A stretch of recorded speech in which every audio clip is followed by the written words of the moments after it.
Welcome back to This is a Commander channel, where this is a Commander channel, and today I'm going to be trying to talk about Commander Tough Rules and Cool Interactions, episode 193. I say trying because right now I just got out of the dentist, and part of my half of my face is still a little numb, so it's a little more difficult for me to enunciate some of the like T's and S's and P's and things like that.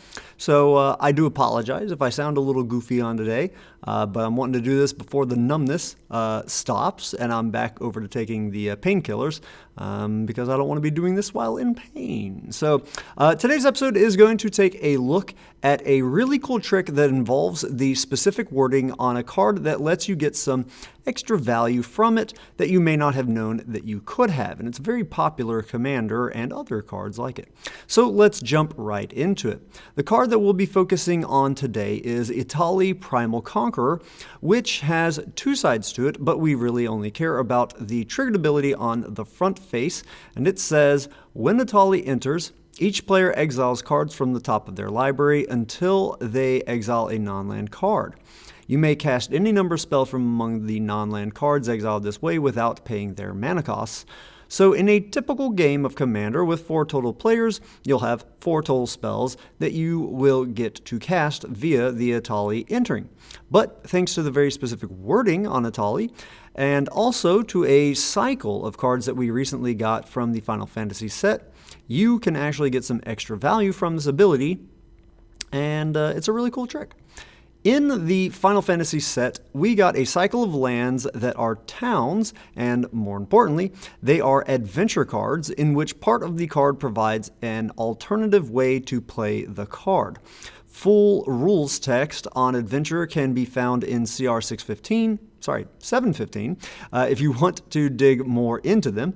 But the main thing that we need to know about them for this episode is from CR 715.4, that says, in every zone except the stack, and while on the stack, not as an adventure card has only its normal characteristics. In the case of these cards from Final Fantasy, like this Midgar, City of Mako, while it is in your hand, library, graveyard, and important to this episode, while in exile, it is always only seen as the Midgar, the land. The game will not see the reactor raid sorcery aspect of the card. So why is this special? We have had cards like this in the past, things like with the modal double-faced cards in Zendikar Rising and other sets since then. Card like Malakir Rebirth, which is an instant on one side, and then the Malakir Mire land on the backside. Well, it's special because those MDFC cards that have a spell and a land on each of their side have a similar rule that says in any zone other than the stack, the game only sees the main attributes or characteristics of the front card. In the case of Malakir Rebirth and some of the other ones like it, we can see the symbol in the top left. It shows us that the Malakir Rebirth is indeed the front face of the card, and therefore when in a zone like Exile, the game will only see it as that front face, as that sorcery. It'll never see it as the land on the back. So with Etali, the ability instructs all players in the game to exile cards until they exile a non-land card. In the case of Malakir Rebirth, its front side is an instant and therefore a non-land card, so that player will stop exiling cards when they get to that Rebirth, when they exile the Rebirth. However, the player that exiles a card like Midgar will actually continue to exile cards after that due to the game not seeing the reactor raid sorcery aspect of it. Now that that isn't really the cool trick though. With this, that's just a good to know thing, but it is part of the trick. The cool trick is that once that player does finally exile a non-land card that we have all 4 of the players with their stacks of cards exiled via Etali's ability, the controller of Etali is now given permission to cast any number of spells from among the non-land cards exiled this way. And with that wording, it doesn't refer specifically to the 4 non-land cards that caused the player to stop on. It allows you to cast any and all non-land spells, but How can you do that if the game doesn't see that reactor raid aspect of the card?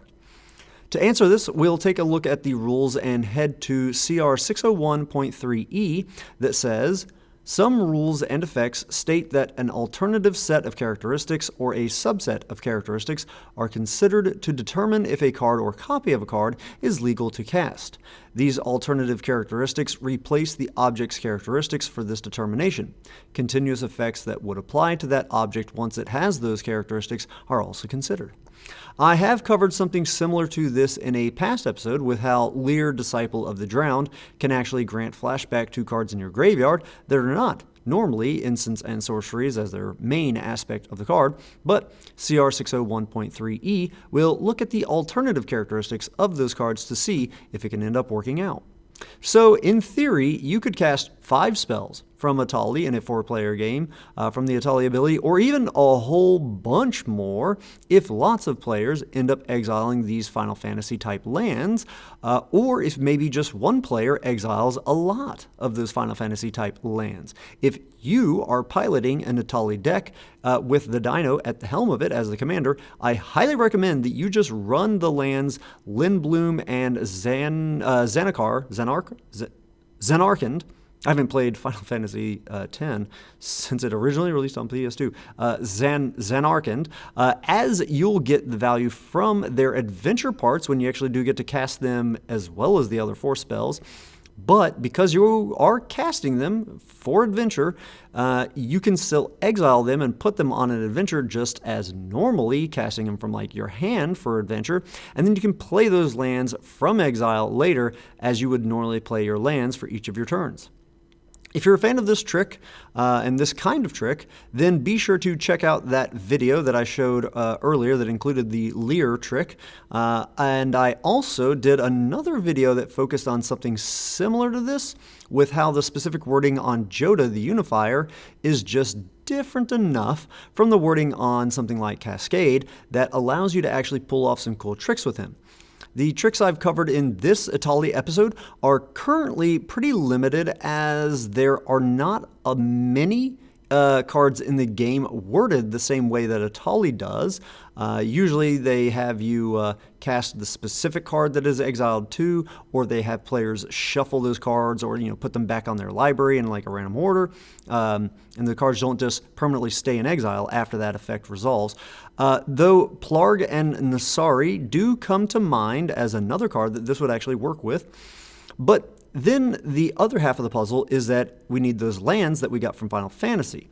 But as WotC continues to make a lot of sets every year, we're likely to see them revisit this mechanical combination of lands being the main aspect of a card with adventure, or lands as MDFCs where the front face of it is a land and the back side of it is non-land.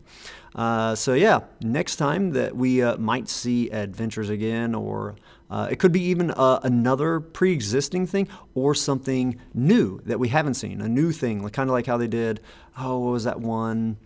Harmonize, I think is the mechanic was called Harmonize, which was like a flashback kind of thing. They keep coming up with these like new variants. There's that one though that actually had the frame similar to Adventure, but it wasn't actually Adventure. I did a video, actually I think it was the video specifically that I did that Lear example from. But I can't remember it off the top of my head. I blame it on the drugs that I'm on right now. So yeah, keep this knowledge in your back pocket to pull off some really cool tricks in your games when WotC continues to revisit this. But if you ever do plan on making an Etali deck or a Plargg and Nassari deck, or any of these other kind of commanders, if you can think of any others that exile things in this specific way, where the things stay in exile and they just say you may cast the spells exiled, not necessarily the one that stopped the exile, post those commanders down in the comments below. Share it with some other people, and that way they can be on the lookout for that if they have commanders like that. So anyhow, that's all I've got for today's episode. As always, I hope that all of you found this video to be entertaining at least, and I hope a few of you even learned something about the crazy rules in this great game of Magic. Hopefully my speech was not too bad. I didn't make too many mistakes, but I feel like I've been drooling this whole time. I wouldn't even know if I was, since the right half of my face is numb. Kids, floss your teeth. brush your teeth. I do, but this was just a freak accident of a tooth cracking, and then a cavity formed inside the crack, and it was directly on top of or inside of one of my nerves. So I've had a few fillings in the past. I've had a few cavities, four or five. But this one was the first one that has ever hurt like this. And holy crap, did it hurt. And of course it happens at like 9 o'clock at night when everybody's gone. And I'm trying to call, I'm like laying there in bed trying to call 24-hour, 24/7 places for dentistry, and they're all closed. I didn't want to go to the hospital because that'll end up costing a whole lot more than just going to the dentist, I would imagine. So yeah, it was a horrible, horrible thing. Whole lot of pain. Not really feeling it right now, but once this numbness wears off, I'll be feeling it. So yeah, take care of your teeth. That's the PSA for today, other than do cool rules tricks with stuff. Yeah, hope you guys have enjoyed this, and hope I wasn't too monotone the whole time and a slog or something like that. So yeah, I hope you guys have enjoyed it. Have a good one. Ta-ta.